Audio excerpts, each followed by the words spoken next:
राजकीय बातमी काँग्रेसमधून जे बाहेर पडले तर ज्यांनी पक्ष स्थापन केले त्यांनी काँग्रेसच्या झेंड्याखाली एकत्र यायला पाहिजे। अजित पवारांच्या पक्षाचं विलीनीकरण होण्यापेक्षा काँग्रेसमध्ये जावं, मजबूत काँग्रेस देशाला नेतृत्व देणारी एकत्र आलं पाहिजे।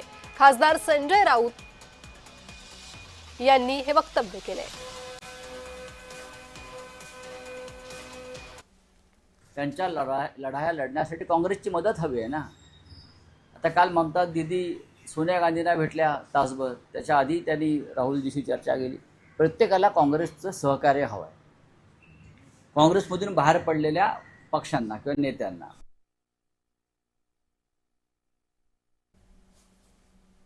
संजय राऊतांचं हे वक्तव्य काँग्रेसच्या झेंड्याखाली एकत्र आलं पाहिजे, अजित पवारांच्या पक्षाचं विलीनीकरण होण्यापेक्षा काँग्रेसमध्ये जावं असं वक्तव्य त्यांनी केलंय।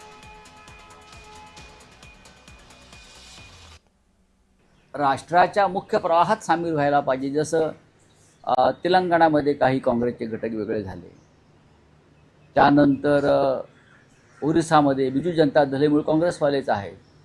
असे अनेक घटक आहेत जे काँग्रेस पक्षातून बाहेर पडले।